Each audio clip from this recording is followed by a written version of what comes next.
One day, a pair of a hand of a boy reaching for one by one the book covers on the shelf. But suddenly, a book. His fingers began to approach, and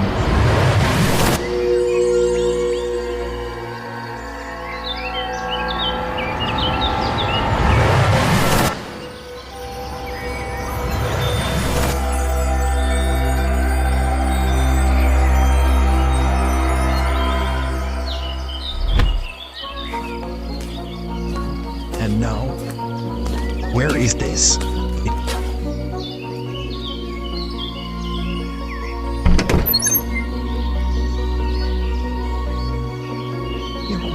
Is this in the museum?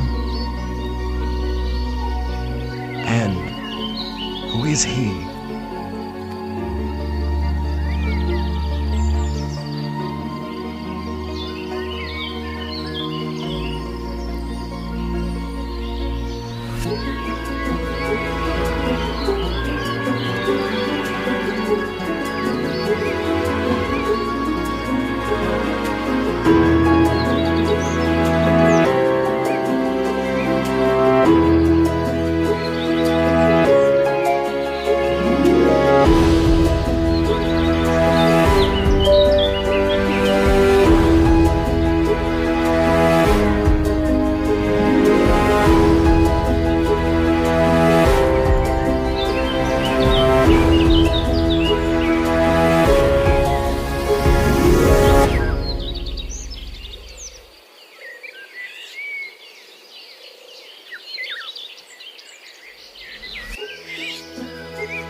Februari 1847 di Milan, Ohio, seorang ayah bernama Samuel Ogden Edison dan ibu bernama Nancy Matthew dikaruniai seorang buah hati.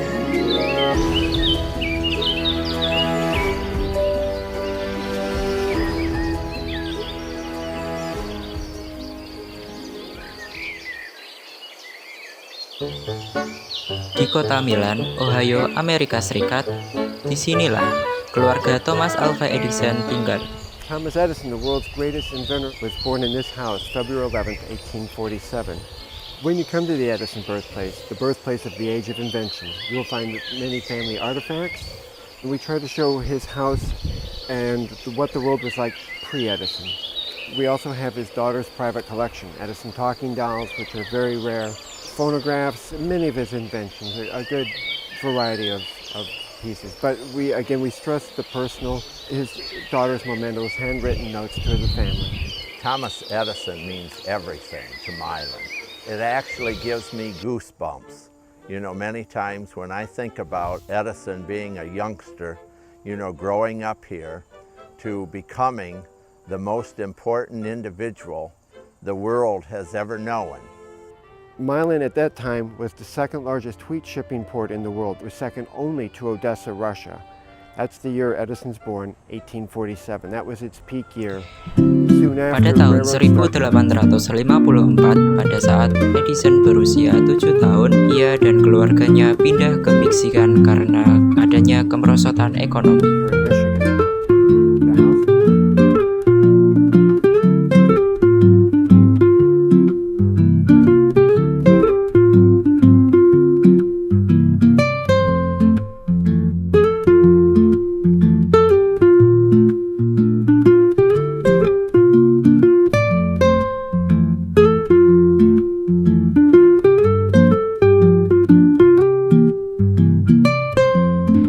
Sewaktu kecil, Edison hanya sempat mengikuti sekolah selama 3 bulan.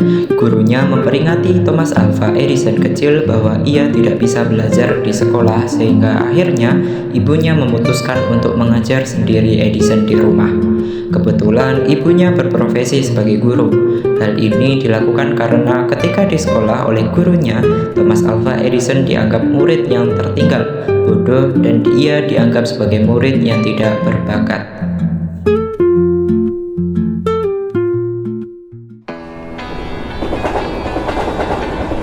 tahun 1859 pada saat usia 12 tahun, Edison bekerja sebagai penjual koran dan permen di atas kereta api yang beroperasi antara kota Port Huron dan Detroit. Ia melakukan pekerjaan tersebut selama 4 tahun. Dan untuk mengisi waktu luangnya di dalam kereta, ia seringkali membaca buku dan melakukan eksperimen kimia.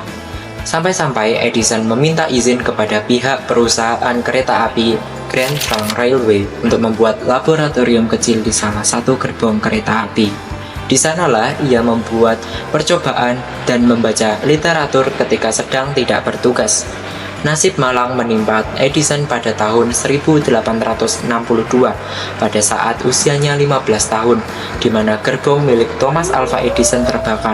Api berasal dari bagasi di tempat ia menyimpan bahan kimia dan buku-buku. Kejadian ini menyebabkan Edison mengalami gangguan pendengaran pada salah satu telinganya.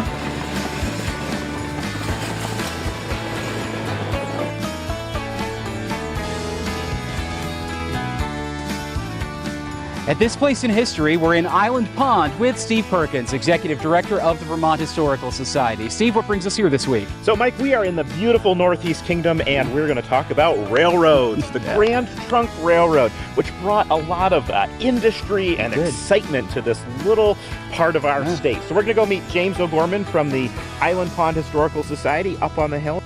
Grand Trunk Railroad coming through in 1853. Due to the efforts of John A. Poor from Maine, who was a lawyer and an investor working with the Grand Trunk and investors from England and Canada, there was a competition as to whether or not to have the line from Montreal to Boston.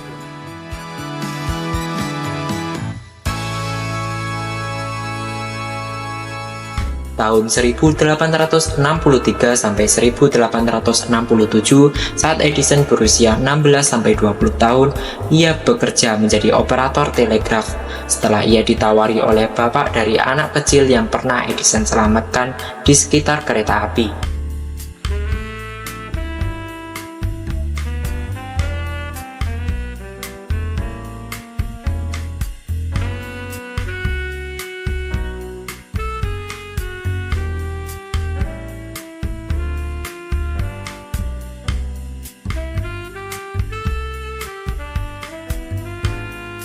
Saat berusia 22 tahun, Thomas Alva Edison mendapat paten pertamanya untuk mesin perekam suara telegrafik, yaitu alat yang dirancang untuk mempercepat proses pemungutan suara di majelis legislatif dengan memungkinkan anggota memberikan suara mereka secara elektronik.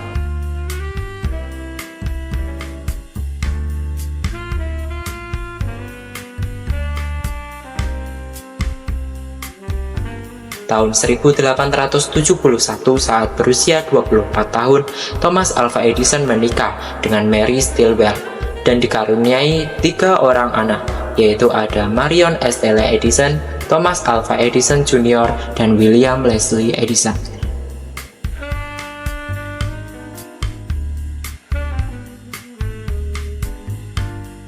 Penemuan Thomas Alva Edison lainnya yaitu pena elektrik. Pena bertenaga baterai ini dapat membuat 50 tusukan per detik di atas kertas, menciptakan stensil, apa yang ingin Anda tulis atau gambar, dalam beberapa lapisan kertas. Kemudian ada fonograf. Fonograf adalah mesin yang digunakan untuk merekam dan memutar kembali suara. Alat ini dikenal juga sebagai pemutar rekaman atau meja putar fonograf, dikembangkan oleh Thomas Alva Edison pada tahun 1877 sebagai hasil kerja pada penemuan telegraf dan telepon.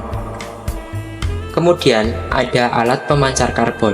Alat pemancar karbon Edison adalah mikrofon karbon yang dikembangkan oleh Thomas Alva Edison dan merupakan penemuan penting dalam sejarah teknologi, telepon, rekaman, dan penyiaran. Mikrofon ini bekerja dengan mengubah tekanan suara menjadi perubahan resistensi pada butiran karbon.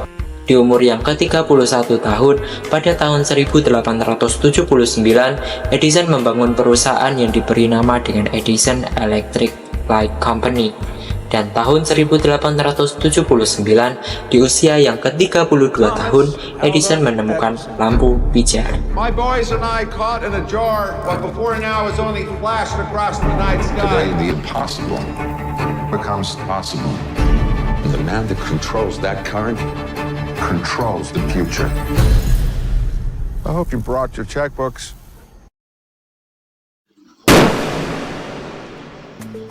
Karena penemuan lampu pijar Thomas Alva Edison, ia diundang oleh pemodal Amerika Serikat J.P. Morgan. Di sanalah Thomas Alva Edison memperkenalkan alat perekam suara fonograf yang membuat J.P. Morgan terkagum. Inti pertemuan pun dimulai. Edison mulai memperlihatkan sketsa rancangan lampu pijar yang akan menerangi seisi kota. Namun ia memerlukan suntikan dana sebesar 1,5 juta dolar dan 2 gedung untuk menyimpan dinamo listrik miliknya. Awalnya, J.P. Morgan tidak tertarik dengan hal itu. Namun keesokan harinya, J.P. Morgan menyetujui untuk bekerja sama dengan Thomas Alva Edison dalam proyek lampu pijarnya.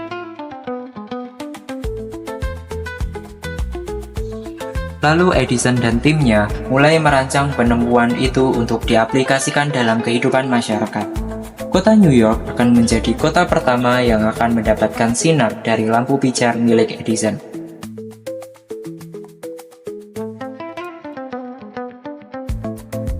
September 1882, kota New York diterangi oleh lampu milik Edison yang membuat orang di sekitarnya kagum.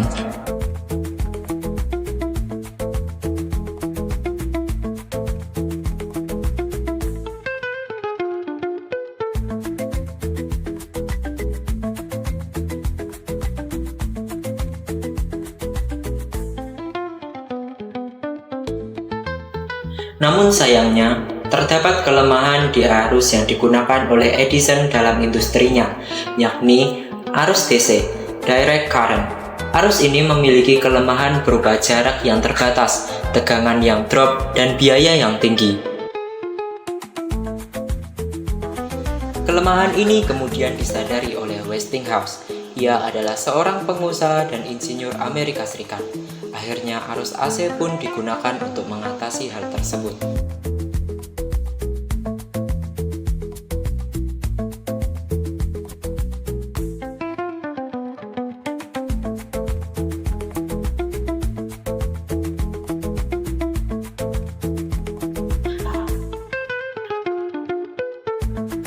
Thomas Alva Edison yang mendengar berita tersebut pun marah besar. Ia menganggap bahwasannya Westinghouse telah mencuri idenya. Namun Thomas Alva Edison tidak dapat menuntut Westinghouse karena adanya perbedaan jenis arus, di mana arus AC tidak hak paten milik Edison.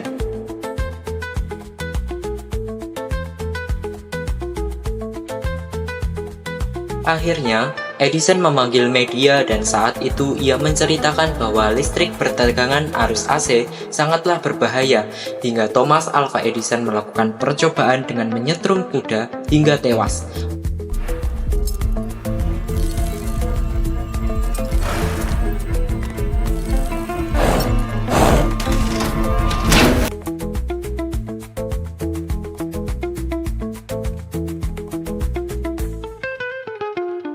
Di upaya yang terakhir, Edison pun mengutus asistennya untuk mempresentasikan kelebihan arus DC kepada komite. Namun, setelah mempresentasikan hal tersebut, tiba-tiba Westinghouse juga datang ke komite dan mempresentasikan mengenai kelebihan arus AC. Namun sayangnya pihak komite menyetujui arus AC yang akan digunakan dalam menerangi kota. Dan hingga saat ini arus AC masih digunakan.